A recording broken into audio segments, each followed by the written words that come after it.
Good afternoon. Thank you, Mr. Chairman. Let me first say that violence against law enforcement is never okay.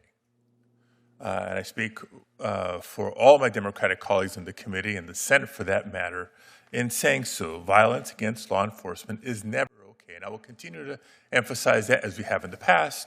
We will today and in the future, if for no other reason, because many of our colleagues on the other side of the aisle suggest and accuse Democrats of believing otherwise.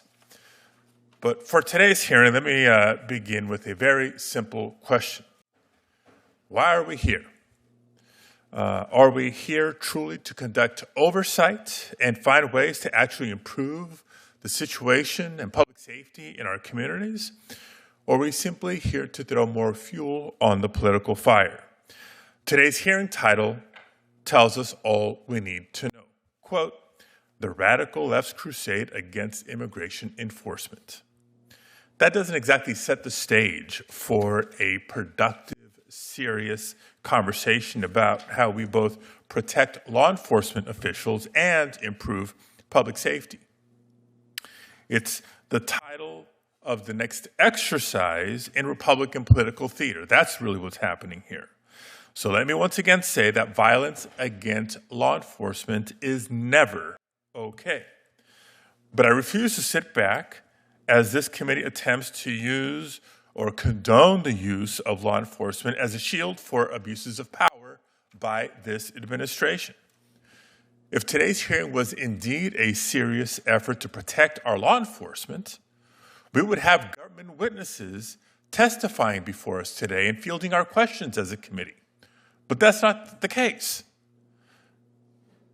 If today's hearing was a serious effort, those government witnesses would be providing facts and data behind the numbers that the Department of Homeland Security so often cites to claim an increase in assaults on its officers and agents.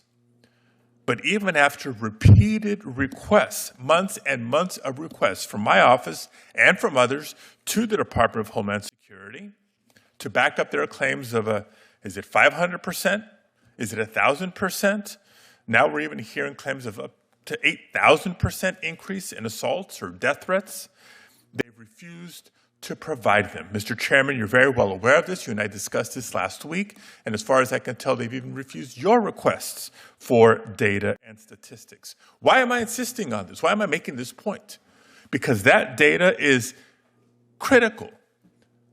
Not only would it allow us to actually verify their claims, but that data would be critical to informing our policy response. So no, today's hearing is not a serious attempt to protect law enforcement. It's designed to fuel the propaganda machine and encourage even more brutal immigration enforcement operations. It's designed to cover up for the fact that after President Trump pledged to go after the worst of the worst, this we do know from DHS statistics.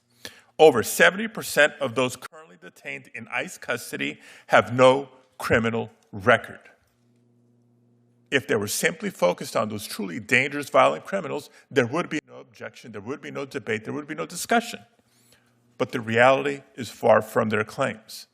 At the same time, what we are seeing every day is new acts of brutality and misuse of force in communities across the country. But my guess is that today you won't be hearing about the Department of Homeland Security's violent takedowns of peaceful, hardworking, long-term immigrants who don't have that violent criminal record that the administration wants you to believe. And I'm not just making this up. There's case after case, including a deaf DACA recipient who had his hands cuffed and his phone taken away so he couldn't communicate as he was shoved into the back of a car. You won't hear about the journalists who are threatened and assaulted, one so severely in New York they had to be hospitalized.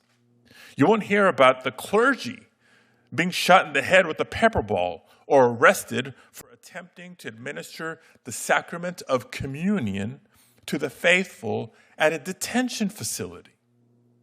And you won't hear about the 170 American citizens, there's probably more, but that's what's been documented, caught up in these chaotic immigration raids.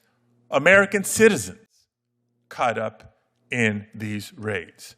Even as Secretary Noem lies and claims to say, when she says that no American citizens have been detained, every week we read new reports about another American who's had their neck kneeled on, their door blown off or their windows smashed, and even a pregnant woman in Florida, a United States citizen who was thrown to the ground during an arrest and who later miscarried. This is happening every day across the country.